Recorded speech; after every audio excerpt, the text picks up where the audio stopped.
Ladies and gentlemen, my name is Putty, and welcome back for another edition of Mid-Atlantic Wrestling. We are here. We are here! Big cough to start off the big episode. For the September show, we are here for The Clash. 1.5 hours of awesome pro wrestling action in our main event of the evening. The Mid-Atlantic Regional Heavyweight Championship is on the line again as the Island Boy Apollo takes on Syd Collier, the brains behind the operation, the man who put together the greatest tag team in the history of this company. He was one half of the Dynamite Express. He's a former Mid-Atlantic Wrestling Tag Team Champion, 3-time Tag Team Champion, but tonight he gets an opportunity to prove that he's the man, to prove that he's more than just one half of the Tag Team Champions, to prove that he's more than just the brains behind the operation, but to prove that he is one slick grappler. He is one hell of a technical wrestler. And tonight, in the main event of the evening, he has a chance to become the champion. It is a huge night for Syd Collier. And also tonight, we have a last man standing match. Vinny Cruz's favorite demon, Scythe, takes on the undefeated, unstoppable monster among men, George Wolf, the 2018 Ripcord Invitational Challenge winner. Two just unstoppable forces collide tonight. And only one man will be left standing. Let's get started. We are in the Meccan Auditorium. It is the last show before our season finale, where it all begins again. Let's get rolling as Boss Man welcomes us to the show. And he gets out there. And he gets out there in the interview area. Sweet Tabitha holds the microphone up to his face, and he says, tonight, ladies and gentlemen, I mean, he basically repeats what I just said, hyping up the matches in the main event and the last man standing match. But he also says that there was one thing he forgot to mention last month. Well, he didn't forget to mention it, he just thought it up mid-month. And that is that we are going into the biggest show of the year, where it all begins again, and I think it's time tonight to book our main event of that show. So where it all begins again, the Mid-Atlantic Regional Heavyweight Champion, whoever that may be at the end of the night, will take on the number one contender. And the number one contender will be determined in the last man standing match. Whoever wins that match, whether it be Scythe or George Wolf, is going to where it all begins again and is getting an opportunity of a lifetime. And he also calls Cameron Jones and Syd Collier out. He puts his arms around them, and he says, "Boys, you know, I've been really impressed with you guys since you split off from Dynamite Express. But I got big plans. I got big ideas. So how would you feel next month, where it all begins again, Syd? If you do not win the Mid-Atlantic Regional Championship tonight, how would you feel about a special attraction match? No." The special attraction match of where it all begins again, because you just say the word. You just say the word. And I'll put you guys in a reunion match, a one-night only match for the World Tag Team Championships against The Void from 4C. And they look at each other, and Syd gets on the mic and says, you know, if I don't win the title tonight, which I will, then I suppose we could have one more match. Hey, Cam? Cam nods.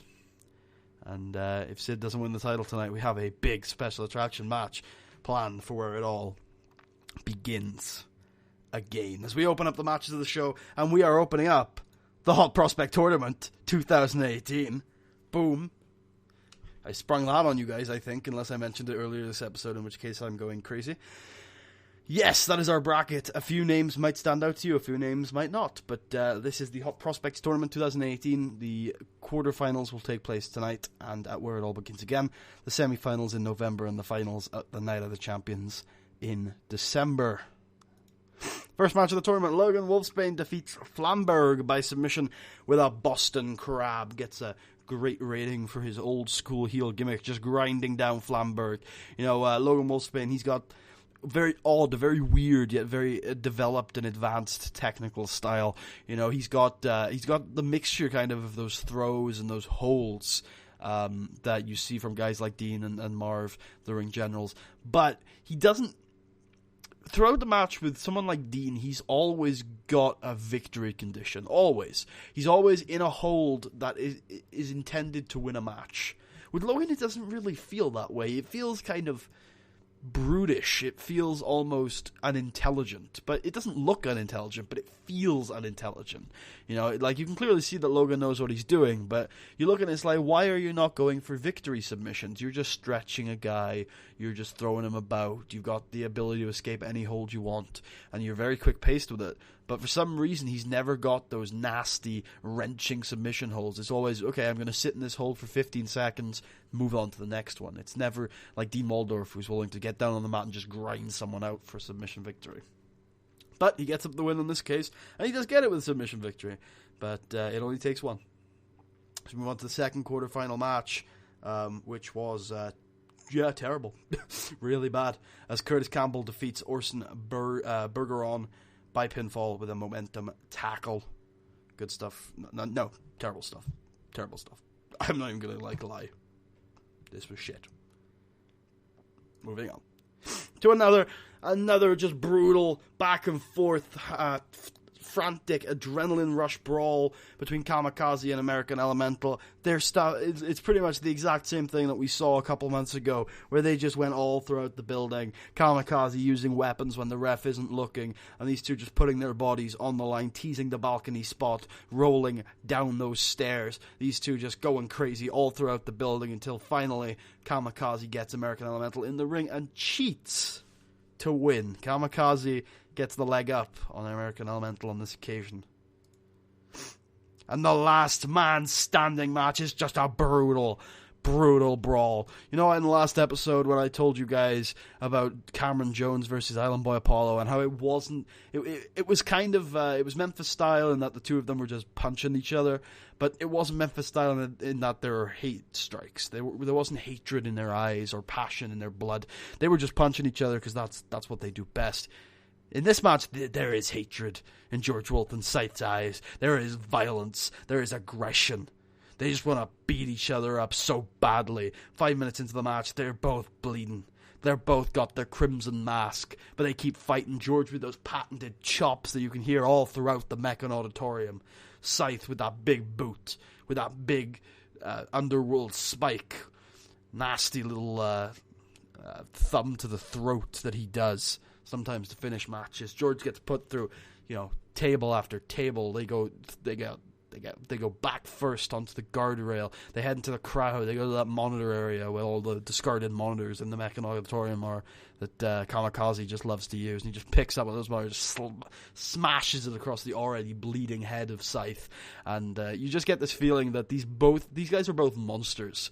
And when you're facing a monster, you have to just throw everything at them. You gotta target that weak point and just keep bashing at it, because at one point that's the only way to slay it. And when you've got two monsters in there, that's what they're going to be doing to each other, and it just looks brutal and nasty. And every second you're thinking, isn't that enough punishment? But no, the monster gets up at 5. He doesn't give a shit, and that's both of them. They don't give a shit. Papa Dan and Vinnie Cruz are looking away because they're fucking squeamish at this whole nonsense. But then finally, it's not even like a big climax. I like to think of this finale as like this finish is like an anti-climax, because they're just brawling. They're doing massive table spots and chair spots and everything. It's not keeping them down. But eventually, George slaps Scythe, and Scythe just choke slams him, and that's it. He can't make the 10 count, and Scythe has beaten George Wolf. George Wolf has lost for the first time in over a year and a half. Big. And Scythe is going to where it all begins again. But who will he be facing? We'll find out later tonight. But before that, we have another technical masterclass from Dewey Archer, formerly known as the Architect, who out-wrestles Marv Statler and finished him off with a proton lock. Dewey Archer in this match just had full control. Marv trying to get those throws, trying to up that pace a little bit. He's not like Dean Waldorf. He doesn't get down and gritty. He doesn't grind out matches like Dean Waldorf does. But Dewey Archer will. And Dewey Archer picked up a little bit from that match with Dean Waldorf. And he's grinding out Marv Stadler. He's grinding out this victory. And in the end, he locks in that patented, that legendary proton lock. And Marv Stadler, there's nothing you can do. The proton lock is one of the most legendary maneuvers in all of professional wrestling. And all credit to Dewey, the Architect Archer. He He's got it down. He's very good at executing it.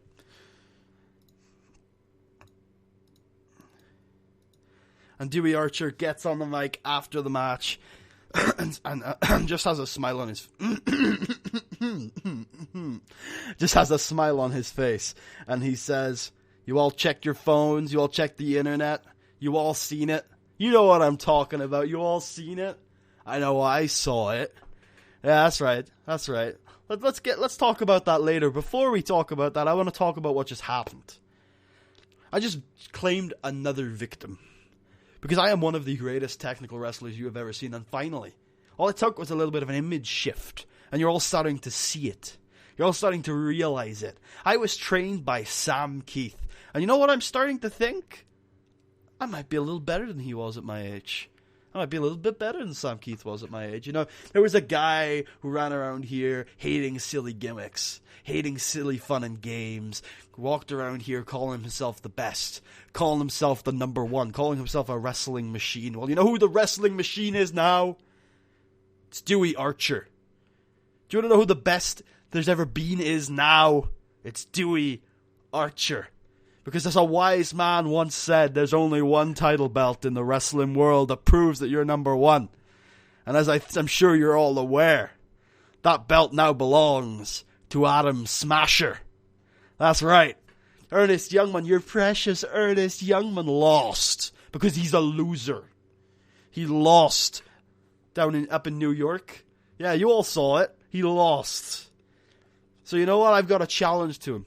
Because quite frankly, Dewey Archer is not the same Dewey Archer that lost to Ernest Youngman last year, and that is also a different Ernest Youngman. Quite frankly, our careers have gone in completely opposite directions since then. Now I'm the star. You know, back then I used to call myself a star. I used to call myself a celebrity. I used to call myself top of the billing list. And maybe I was wrong. Maybe I was overzealous. Maybe that was Ernest Youngman. But now things have changed. Now I am a star. I am the biggest star in this industry, and Ernest Youngman is on a downward trajectory. So you know what, Ernest? I'm going to challenge you. If you have any shred of dignity left after your humiliating loss in New York, why don't you come back here? Why don't you come back here crawling on hands and knees with your tail between your legs and fight the real wrestling machine, the real assassin of the squared circle, Dewey fucking Archer. That challenge is laid down for where it all begins again. A fired up Dewey Archer. But that is not the main event, even if it does happen. The main event is Scythe challenging the Mid-Atlantic Regional Heavyweight Champion. And who that is will be determined by our main event of the evening. Island Boy Apollo has gone through trials and tribulations aplenty over the last couple of years, slaying the giant Brody. Meanwhile, Syd Collier has been on an upward trajectory, competing in one of the greatest tag teams in the history of professional wrestling. But can he go it alone? Can he use those brains, those smarts, that champion that tag team to all of their glory? Can he use that playbook that was so successful in tag team wrestling? Can the same plays work when he's the only one in there? Can his body match his mind? No. In a decent match, Island Boy Apollo defeated Syd Collier in 17 minutes and 21 seconds by pinfall with an Island Driver. Island Boy Apollo makes defense number 3 of his Mid-Atlantic Championship. This was just all attempted mind games, and it actually kind of got to Island Boy Apollo. So at the start of the match, Syd just rolls out of the ring immediately.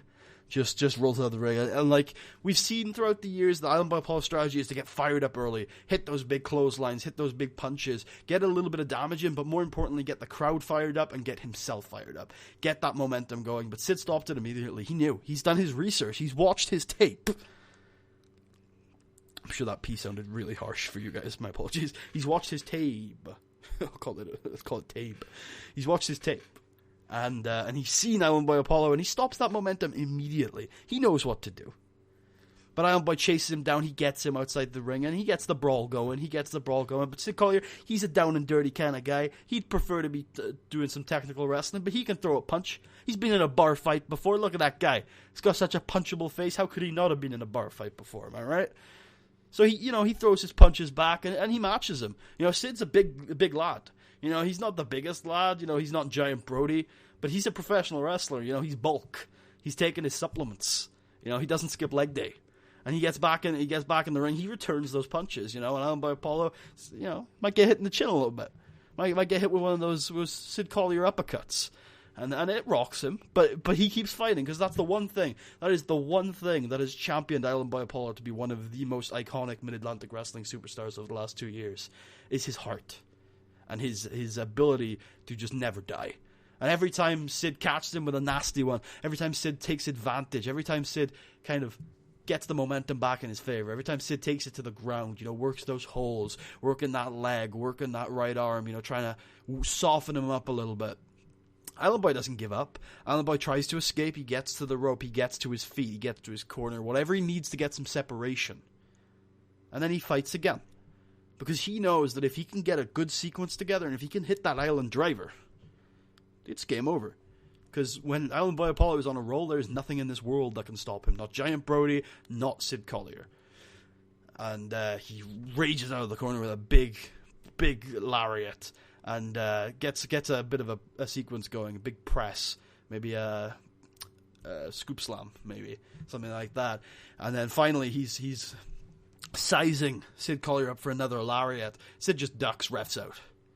Ref is out. About 10 minutes in, ref's out. Syd's ducked the clothesline.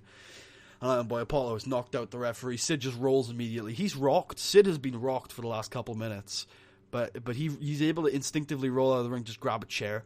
Syd doesn't care. You know, we know this. I mean, Syd, he's got heart, he's got brains, he knows what he's doing in there, and in a lot of ways he's an endearing figure. But he will cut corners, and he will do some nasty things, especially when the Mid-Atlantic Regional title is on the line. And he grabs that steel chair, just clocks Island Boy with it. Maybe another time. He's on the ground, just clocks him with the steel chair on the ground. Nasty, brutal stuff from Syd Collier, working those submission holds. Of course, Island Boy is out. And then the light bulb pops in Syd's head. Remember last year. Was it last year? I think it was last year. Somewhere around last year. I can't remember when this was, but Syd, I'm sure it was the Ring Generals that Syd did this with. Yeah, it definitely was. Where Syd knocked out the Ring Generals through a pile of chairs and then locked them in a submission hold. And when the ref noticed that the Ring Generals one of the Ring Generals, I think it was Dean, was knocked out, and Syd had them in a hold, he called for the bell, because he passed out. But so he gets that idea again, and he locks Island Boy Apollo in some sort of sharpshooter or something, and he calls the ref. He's like, "Ref, look, he's passed out." But the ref just got Jay Fair, my player character, got fucking clocked with that lariat. Just nasty clocking with that lariat. And he's out. He's not getting back up. He is not getting back up. And out comes Boss Man Brayfield, who, of course, you know, he has the power around here, so he slips into the ring. He's actually a Boss Man, to pull back the curtain a little bit, has become obese over the last year. I think he was just flabby before, but he's huge now. He comes in the ring, puts on a ref shirt. It's a little ripped, it doesn't quite fit him. But he puts on a ref shirt. But he's seen what's happened. He's been in the back, he's been watching the monitors. He knows that Syd didn't make fucking Island Boy pass out. So he breaks the hold. He's like, "Get off him, Syd. We're going to get some separation. Gonna get this match flowing again." And Island Boy is rocked. He's out on his feet. He's been knocked out. He's been hurt, but he gets back to his feet. Brayfield lets them engage again, and Island Boy with that heart, just blocking those strikes, blocking those takedowns, and finally hits the lariat on Syd. Lift up. Island driver, 1, 2, 3, and Island Boy Apollo retains his Mid-Atlantic Regional Heavyweight Championship. Island Boy Apollo will main event yet another, where it all begins again, and his opponent is Scythe. And Scythe comes out after the match and stares Island Boy Apollo down. This must be one of the biggest encounters we have ever had here in Mid-Atlantic Wrestling. And that is how the show goes off air.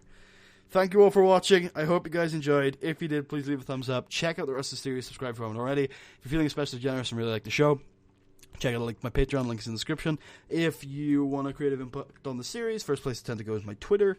And in the next episode, it is where it all begins again. It is the season finale.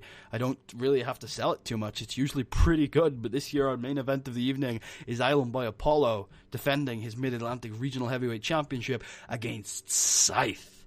Also on the show, Ernest Youngman has been called out by the architect, Dewey Archer, who says he is the new number one of Mid-Atlantic Wrestling. He's the wrestling machine. He even said he might be as good as Sam Keith was at his age. Is he right? I mean, only time will tell, I suppose. Also on the show, special attraction match. Confederation of the Territories World Tag Team Champions. The Void from 4C going to be defending their titles in a special attraction match against the Dynamite Express. Back for one night only. The reunion.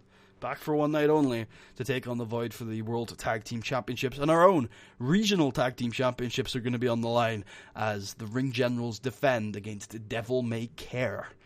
And also announced after the show, which I'll announce right now for you guys, American Elemental and Kamikaze are going to be competing in a no-holds-barred match to finish off their rivalry. And that match is going to be a number one contenders match for the Mid-Atlantic Wrestling Regional Heavyweight Championship.